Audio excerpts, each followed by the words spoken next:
ఒక నక్సలైట్ జగన్మోహన్ రావు అప్పట్లోనే అతని మీద 5,000 ఆర్ 7,000 రివార్డ్ ఉంది, రివార్డ్ అమౌంట్. అతను ఆ రోజున మా కొలీగ్ కూడా ఉన్నాడు. అప్పుడు మీరు 1 టౌన్ పోలీస్ స్టేషన్ మీకు ఐడియా ఉందో లేదో, 3 టేబుల్స్ ఉండేవి, law and order, crime and traffic. అతను మా కొలీగ్ దగ్గరకు వచ్చి ఐఎమ్ సో ఐఎమ్ ఎక్స్ట్రీమిస్ట్, నన్ను మా వాళ్ళే చంపేయటానికి, అసాసినేట్ చేయడానికి నన్ను ట్రాప్ చేశారు, వెంటాడుతున్నారు, దే ఆర్ హంటింగ్ మీ, నన్ను అరెస్ట్ చేసి రిమాండ్కి పంపించండి. ఆ పోలీస్ నేను లేనప్పుడు, నేను బయట ఉన్నా, ఆ పోలీస్ ఆఫీస్ అక్కడ ఉన్న అతను కొంచెం అంత అనకూడదు, అంత యాక్టివ్ కాదని, ఏం తమాషా చేస్తున్నావు అని చెప్పి వాడిని కర్ర తీసుకొని బాధాడు. నక్సలైట్ అని చెప్తాను, నమ్మే అంత పిచ్చివాడినా నేను. ఆయన అరే బాబు నేను నక్సలైట్ రా, నేను ఎక్స్ట్రీమిస్ట్ రా బాబు, నాకు ఎంటబడుతున్నారా, నేను బయటకు వెళ్తే చంపేస్తారా, what a funny type of SIUR, ఇంగ్లీష్లో మాట్లాడేస్తున్నాడు, what a funny type of SIUR. అప్పుడే నేను బుల్లెట్ లోపల తీసుకొచ్చి స్టాండ్ వేసి వస్తున్నా.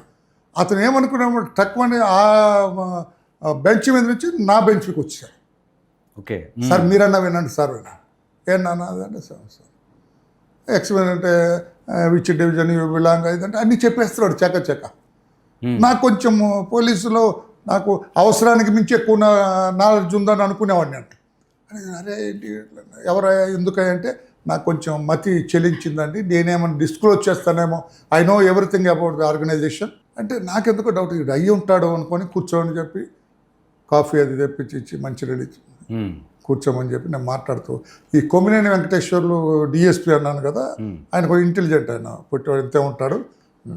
నేను ఎందుకు ఆయనకు ఫోన్ చేశాను, అప్పుడు ఈ సెల్ ఫోన్లో లేవు కదా, ల్యాండ్ ఫోన్. సార్ ఎవరు వచ్చారు సార్, ఇతను జగన్మోహన్ అని చెబుతున్నాడు, నాకెందుకో కొంచెం మనవాడు నమ్మట్లేదు కానీ నాకెందుకో కొంచెం అతను అయ్యి ఉంటాడు సార్, అతను చెప్పేది నమ్మకం. జగన్మోహన్ ఫలానా అని ఆ ఇంటి పేరు చెప్పాడు ఆయన, DSP వెంటనే. ఇంటి పేరు అంటే ఎస్ సార్, ఇంటి పేరు ట్యాలీ అది, ఎస్ సార్. అరే ఆపేయండి వాడిని, పోనీ వాక ఆపేవాడు. ఆపి వాడి కుడికాలు కింద సైలెన్సర్ కాల్చే పెద్ద మచ్చ ఉంటుంది వాడికి, చూడండి.